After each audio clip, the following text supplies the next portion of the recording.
ஜம்மு காஷ்மீரில் பாகிஸ்தானிய ராணுவத்தினர் எல்லை கடந்து வந்து 5 இந்திய ராணுவ வீரர்களை சுட்டுக் கொன்றுள்ள சம்பவம் கடும் அதிர்ச்சியை ஏற்படுத்தியுள்ளது.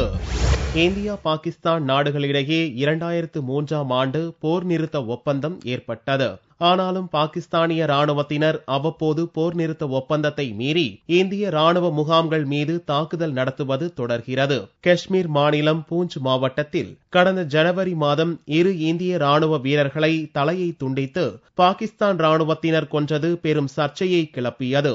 இந்நிலையில் மீண்டும் பாகிஸ்தான் அடாவடியால் 5 இந்திய ராணுவ வீரர்கள் கொல்லப்பட்டுள்ளனர். காஷ்மீர் மாநிலம் பூஞ்ச் மாவட்டத்தில் சக்கந்தா பாக் என்னும் பகுதியில் திங்களன்று இரவு இந்திய ராணுவத்தினர் ரோந்து பணியில் ஈடுபட்டிருந்தனர். அப்போது எல்லைக்கோட்டை கடந்த 15க்கும் மேற்பட்ட பாகிஸ்தானிய ராணுவத்தினர் சரல் எனும் இந்திய முகாம் மீது பயங்கர தாக்குதல் நடத்தினர். இந்திய வீரர்களும் பதிலடி கொடுத்தனர். ஆனால் பாகிஸ்தானியர் கண்மூடித்தனமாக துப்பாக்கியால் சுட்டதில் 5 இந்திய ராணுவ வீரர்கள் கொல்லப்பட்டனர். 5 வீரர்கள் கொல்லப்பட்டதை செவ்வாயன்று காலை இந்திய ராணுவம் உறுதி செய்தது. தாக்குதல் நடத்திய பாகிஸ்தானிய கூட்டத்தில் ராணுவத்தினர் மட்டுமின்றி பயங்கரவாதிகளும் இருந்ததாக தகவல்கள் கூறுகின்றன.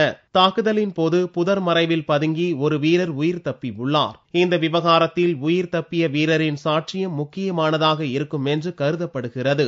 பாகிஸ்தானிய ராணுவத்தினரின் அத்துமீறலுக்கு 5 இந்திய வீரர்கள் பலியான சம்பவத்தால் இரு நாடுகளிடையே இம்மாத இறுதியில் நடக்கவிருந்த பேச்சுவார்த்தைகள் கேள்விக்குறியாகியுள்ளது.